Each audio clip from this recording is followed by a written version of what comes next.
Imagine ಮಾಡಿ, ಒಬ್ಬ ವ್ಯಕ್ತಿ ಸಡನ್ಲಿ ಪೊಲೀಸ್ ಸ್ಟೇಷನ್ಗೆ ಹೋಗಿ ನಾನು 2056ರಿಂದ ಬಂದಿದ್ದೀನಿ ಅಂತ ಹೇಳಿದ್ರೆ, ಅವನ ಫ್ಯೂಚರ್ ಬಗ್ಗೆ ಶಾಕಿಂಗ್ ಸೀಕ್ರೆಟ್ ಹೇಳಿದ್ರೆ ನೀವು ನಂಬ್ತೀರಾ ಅಥವಾ ಇಗ್ನೋರ್ ಮಾಡ್ತೀರಾ?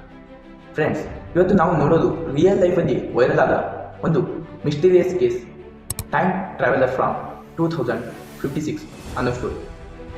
ಈ ಘಟನೆ 2003ರಲ್ಲಿ ನಡೆದಿದ್ದು. ಒಬ್ಬ ವ್ಯಕ್ತಿ ಪೊಲೀಸ್ ಸ್ಟೇಷನ್ಗೆ ಹೋಗಿ ಫ್ಯೂಚರ್ ಬಗ್ಗೆ ಡೇಂಜರಸ್ ವಾರ್ನಿಂಗ್ ಕೊಟ್ಟಿದ್ದ. ಆ ವ್ಯಕ್ತಿ ಹೇಳಿದ್ದೇನು ಅಂದರೆ, ಅವನ ಹೆಸರು ಆಂಡ್ರಿಯೋ ಕಾಲ್ಸಿನ್ ಅಂತ. ಅವನು 2056ರಿಂದ ಬ್ಯಾಕ್ ಟೈಮ್ ಟ್ರಾವೆಲ್ ಮಾಡಿ 2003ಗೆ ಬಂದಿದ್ದಾನೆ ಅಂತ. ಪೊಲೀಸ್ ಇನಿಷಿಯಲಿ ಶಾಕ್ ಆಯಿತು. ಅವನು ಸಿಂಪಲ್ ವ್ಯಕ್ತಿ ಅಲ್ಲ, ಬಿಕಾಸ್ ಅವನು ಸ್ಟಾಕ್ ಮಾರ್ಕೆಟಲ್ಲಿ 126 ಟ್ರೇಡ್ಸ್ ಮಾಡಿ ಆಲ್ 126 ಸಕ್ಸಸ್ಫುಲ್. $800 $350 ಮಿಲಿಯನ್ ಆಗಿತ್ತು. ಇದು ನಾರ್ಮಲ್ ಆಗಿ ಇಂಪಾಸಿಬಲ್.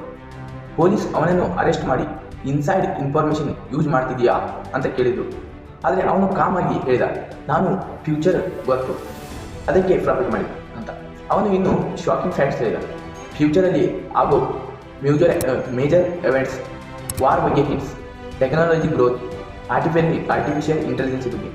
ಆಮೇಲೆ ಬಿಗ್ಗೆಸ್ಟ್ ಟ್ವಿಸ್ಟ್ ಏನಂದರೆ, ಒಂದು ಡೀಲ್ ಆಫರ್ ಮಾಡ್ತಾನೆ, ನನ್ನ ರಿಲೀಸ್ ಮಾಡಿದರೆ ಫ್ಯೂಚರ್ ಇನ್ಫಾರ್ಮೇಷನ್ ಕೊಡ್ತೀನಿ ಅಂತ. ಪೊಲೀಸ್ ಕನ್ಫ್ಯೂಸ್ ಆಯಿತು. ಬಟ್ ಸಡನ್ಲಿ ಅವನು ಜೇಲಿಂದ ಡಿಸಫೇರ್ ಆಗಿಬಿಟ್ಟು. No record, no trace, nothing. ಆದರೆ ಇದಕ್ಕೆ 3 ಥಿಯರೀಸ್ ಇದೆ. ಮೊದಲನೇದಾಗಿ fake story from media, secret experiment by government. ಮೂರನೇದು real time traveller.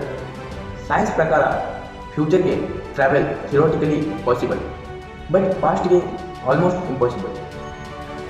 Einstein theory ಹೇಳುತ್ತೆ, ಟೈಮ್ ಸ್ಲೋ ಫಾಸ್ಟ್ ಆಗ್ಬೋದು, depending on speed. Black holes relativity, ಇವೆಲ್ಲ ಫ್ಯೂಚರ್ ಟ್ರಾವೆಲ್ ಎಕ್ಸ್ಪ್ಲೇನ್ ಮಾಡುತ್ತವೆ.